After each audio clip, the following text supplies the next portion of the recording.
खुलुमबाय बेयो बड'लेण्ड इंखं टेलिभिजन दिनै 9 मार्च 2023 बृहस्पतिबार खालि सानसेनि बरादखौ नोंथांमोननि खाथियाव लाबोदों आं सदानन्द दैमारिया।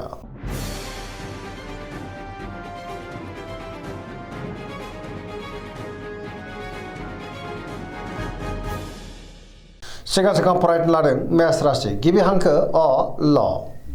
दिनैनि साना जोबोर मोजां, गोसोखौ दिनै जोबोर गोजोननाय मोनगोन।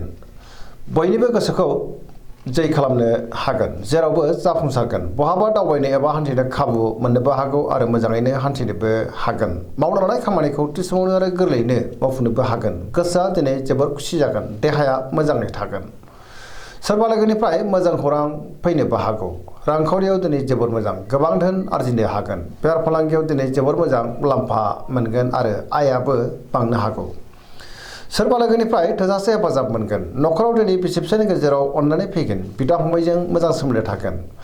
गुबुननि गोसोखौ गोरलैयैनो बोनोबो हागोन। गोसोनि बोलोआबो दिनै बांनो हागौ। पजिटिभ एनार्जिनि गोहोम गोग्लैगोन। समाजाव बयजोंबो मान होजागोन। सेंग्रा सिख्लाफ्रा जोबोर रमान्टिक जागोन आरो गावबा गावनि गोसोनि साननायफोरखौ फोरमायलायनोबो हागोन। फरायसाफ्रा दिनै फरायनायाव गोसो दुंखांगोन आरो मोजां फिथाइ मोनगोन।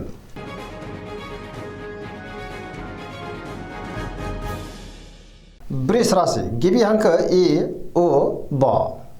दिनैनि साना जोबोर मोजां, गोसोखौ दिनै जोबोर गोजोननाय मोनगोन। गोसोनि बोलोआबो बांगोन। मावनो लानाय खामानिखौ थि समावनो आरो गोरलैयैनो मावफुंनोबो हागोन। गोसोआ दिनै जोबोर खुसि जागोन। सोरजोंबा बाख्नाय जानो हागौ।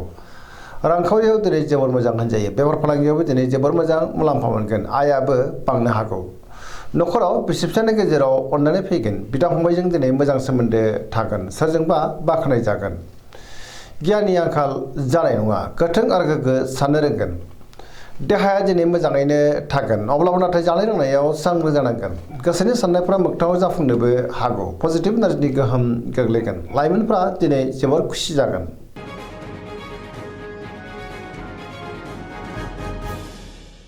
मिथुन राशि गिबि हांखो क स। दिनैनि साना जोबोर मोजां, पजिटिभ एनार्जिनि गोहोम गोग्लैगोन। मोनफ्रोमबो खामानिखौनो दिनै मोजाङैनो मावफुंनो हागोन। गोसोनि साननायफ्रा मोगथाङाव जाफुंनो हागौ। गियाननि आंखाल जानाय नङा, गोख्रों आरो गोग्गो साननो रोंगोन। पजिटिभ साननो हागोन। गोसोआ दिनै जोबोर रमान्टिक जागोन आरो गावबा गावनि गोसोनि साननायखौ लाइमोनफ्रा फोरमायलायनोबो हागोन। देहाया दिनै मोजाङैनो थागोन। रांखावरियाव जोबोर मोजां, अब्लाबो नाथाय खरसायाबो बांनो हागौ। बेफार फालांगियाव दिनै जोबोर मोजां मुलाम्फा मोनगोन। न'खराव अनलायनाय फैगोन। बिदा फंबायनिफ्राय थोजासे हेफाजाबबो मोननो हागौ। गोसोनि बोलोआ बांगोन। मावनो लानाय खामानिखौ थिग समावनो मावफुंनो हानानै गोसोआ दिनै जोबोर गोजोनगोन। सोरजोंबा बाख्नाय जानो हागौ। गुबुनजों दिनै मोजां सोमोन्दो लाखिनोबो रोंगोन। सेंग्रा सिख्लाफ्रा दिनै जोबोर रमान्टिक जागोन आरो गोसोनि साननायखौ फोरमायलायनोबो हागोन। पजिटिभ एनार्जिनि गोहोम गोग्लैगोन। धोरोमारि बिथिङावबो दिनै गोसो दुंखांनो हागौ।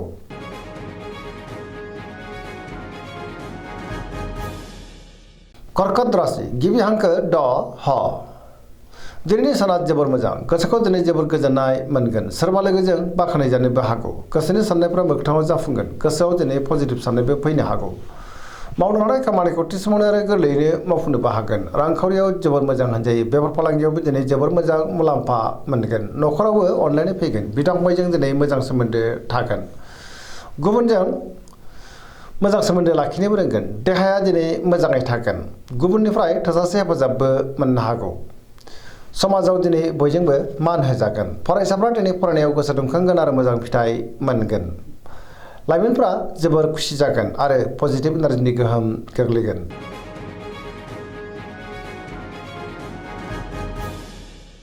सिंह राशि गिबि हांखो म ट। दिनैनि साना मोजां आरो गाज्रिनि गेजेरजों बाबेनलांगोन। गोसोआ दिनै जोबोर गलाय गुजाय जागोन। गोसोआव गोनो गोथो साननाय फैनो हागौ आरो नेगेटिभ एनार्जि गोहोम गोग्लैगोन। मावनो लानाय खामानिखौ मावफुंनायाव गोब्राब जानो हागौ। सोरबा लोगोनिफ्राय हरखाबै गाज्रि खौरांबो मोननो हागौ। बहाबा दावबायनो एबा हान्थिनो खाबु मोनगोन। रांखावरियाव मोजां, अब्लाबो नाथाय खरसायाबो बांनो हागौ। मोननो गोनांखौ मोननो हागोन। बेफार फालांगियाव मोजां होनजायो। गोसोनि साननायफ्रा देबार नांगोन। न'खराव बिसि फिसायनि गेजेराव एना एनिबो जानो हागौ। गोसोनि साननायफ्रा गोरोबलाबो जानो हागौ। गुबुनजों मोजां सोमोन्दो लाखिनो गोब्राब जागोन। देहाया दिनै बारा मोजां थानाय नङा। जानाय लोंनायाव सांग्रां जानांगोन। गोबां रोखोमनि देहायारि जेंनाजों मोगा मोगि जानांनोबो हागौ। गोसोआ दिनै जोबोर आला खाला जागोन।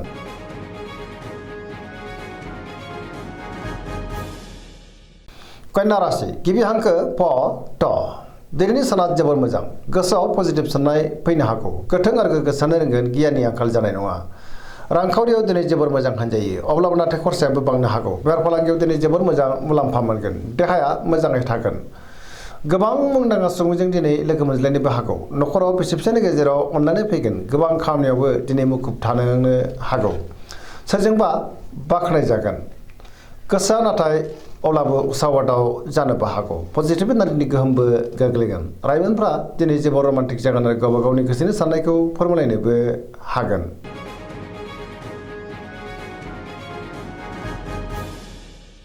तुला राशि गिबि हांखो र ट दिनैनि साना मोजां आरो गाज्रिनि गेजेरजों बाबेलांगोन गोसोआ दिनै जोबोर गोनो गोथो जानो हागौ नेगेटिभ सानगोन गोथों आरो गोग्गो साननो रोंनाय नङाबो जानो हागौ गोसोनि साननायफ्रा दिनै देबार नांगोन मावनो लानाय खामानिखौ मावफुंनो गोब्राब जानो हागौ देहाया मोजाङै थागोन अब्लाबो नाथाय जानाय लोंनायाव सांग्रां जानांगोन नखराव बिसि फिसायनि गेजेराव अननानै फैगोन बिदा फंबायजों दिनै मोजां सोमोन्दो लाखिनो रोंगोन गुबुननिफ्राय हेफाजाब लानांनो हागौ रांखावरियाव मोजां अब्लाबो नाथाय खरसाया बांगोन बेफार फालांगियाव मोजां होनजायो गुबुननि गोसोखौ दिनै बोनो गोब्राब जागोन सोरबा लोगोनिफ्राय हरखाबै गाज्रि खौरांबो मोननो हागौ गोदान खामानियाव आखाइ होजेननो हानाय नङा सेंग्रा सिख्लाफोरनि गोसोआ दिनै जोबोर आला खाला जागोन आरो नेगेटिभ एनार्जिनि गोहोम गोग्लैनोबो हागौ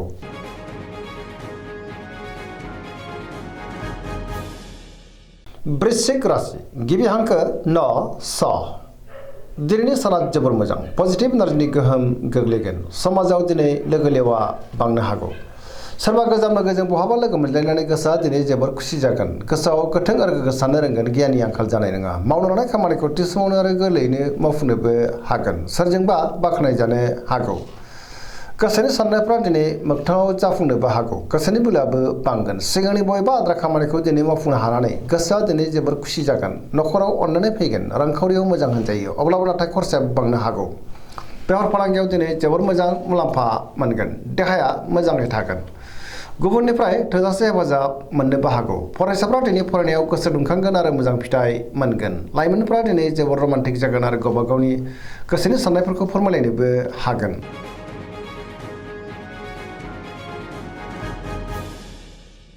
धनु राशि गिबि हांखो ढ फ भ दिनैनि साना मोजां आरो गाज्रिनि गेजेरजों बाबेलांनो हागौ गोसोखौ दिनै जोबोर गुलाय गुजाय मोनगोन सोरजोंबा नांलाय खमलाय एबा एना एनिबो जानो हागौ गोसोनि साननायफ्रा देबार नांगोन मावनो लानाय खामानिखौ मावफुङोब्लाबो माबा नङा माबा मोनसे गोरोन्थि जालांनो हागौ गोसोनि साननायफ्रा दिनै जाफुङाबो जानो हागौ रांखावरियाव मोजां अब्लाबो नाथाय खरसायाबो बांगोन बेफार फालांगियाव मोजां होनजायो समाजाव सोरजोंबा रायखोमा जानोबो हागौ बहाबा हान्थिब्ला दिनै लामा सामायाव सांग्रां जानांगोन देहाया दिनै बारा मोजां थानाय नङा गोबां रोखोमनि देहायारि जेंनाजों मोगा मोगि जानांनोबो हागौ आरो जानाय लोंनायाव सांग्रां जानांगोन नेगेटिभ एनार्जिनि गोहोम गोग्लैनो हागौ नखराव बिसि फिसायनि गेजेराव अननानै फैगोन बिदा फंबायजों मोजां सोमोन्दो थागोन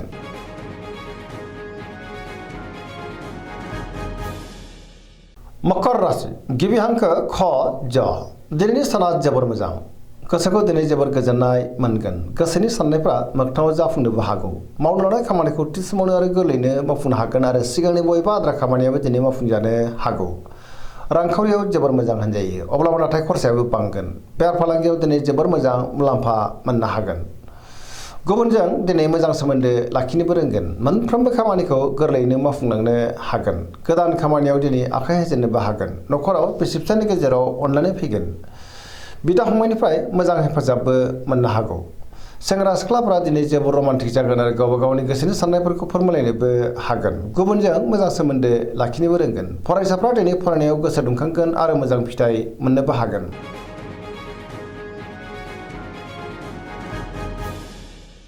कुम्भ राशि गिबि हांखो ग स दिनैनि साना मोजां आरो गाज्रिनि गेजेरजों बाबेलांनो हागौ गोसोआ दिनै जोबोर गुलाय गुजाय जागोन नेगेटिभ एनार्जिनि गोहोम गोग्लैनो हागौ मावनो लानाय खामानिखौ थि समावनो आरो गोरलैयैनो मावफुंनो हागोन अब्लाबो नाथाय गोब्राबै मावनांनो हागौ सोरबा लोगोनिफ्राय हरखाबै गाज्रि खौरांबो मोननो हागौ समाजाव मान मोनगोन गोबां मुंदांखा सुबुंजों दिनै लोगो मोनज्लायनोबो हागौ रांखावरियाव मोजां बेफार फालांगियावबो मोजां होनजायो देहाया दिनै बारा मोजां थानाय नङा गोबां रोखोमनि देहायारि जेंनाजों मोगा मोगि जानांगोन आरो जानाय लोंनायाव सांग्रां जानाया गाहाम। न'खराव दिनै बिसि फिसायनि गेजेराव अननानै फैगोन, बिदा फंबायजों मोजां सोमोन्दो थागोन, गुबुननिफ्राय हेफाजाब लानांनो हागौ। बहाबा थाङोब्ला दिनै जोबोद मोजां आरो मोजाङैनो हान्थिनो हागोन। अब्लाबो नाथाय नेगेटिभ एनार्जिनि गोहोमबो गोग्लैनो हागौ आरो गोसोआ दिनै जोबोर उसुखुथु जागोन।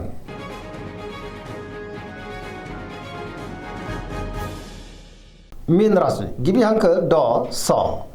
दिनैनि साना जोबोर मोजां, गुबुननि थाखाय गोबां मोजां खामानि मावनानै होनोबो हागोन। गोसोआ दिनै जोबोर रमान्टिक जागोन आरो लाइमोनफ्रा गावबा गावनि गोसोनि साननायखौ फोरमायलायनोबो हागोन। पजिटिभ साननो रोंगोन, गोसोनि बोलोआबो बांनो हागौ। गावनि गोसोनि साननायखौ दिनै गुबुननो फोरमायनोबो हागोन।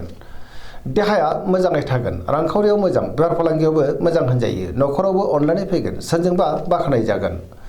लाइमोनफोरनि गोसोआ दिनै जोबोर रमान्टिक जागोन आरो गावबा गावनि गोसोनि साननायफोरखौ फोरमायलायनोबो हागोन। गुबुननिफ्राय थोजासे हेफाजाब मोननोबो हागौ। फरायसाफ्रा दिनै फरायनायाव गोसो दुंखांगोन आरो मोजां फिथाइ मोननोबो हागोन। पजिटिभ एनार्जिनि गोहोम गोग्लैगोन आरो सरासनस्रायै दिनै साना जोबोर मोजां आरो मोजाङैनो बारग'लांगोन। दिनैनि राशि फरायनाया एसेनोसै। जोबनायाव बेखौनो खावलायो जाहाथे नोंथांमोना सानफ्रामबो जोंनि बे बड'लेण्ड इंखं टेलिभिजनखौ नायबाय थायो आरो साबस्क्राइब खालामो, लोगोसे लाइक खालामो आरो शेयार खालामो। एसेनोसै, गोजोन्थों।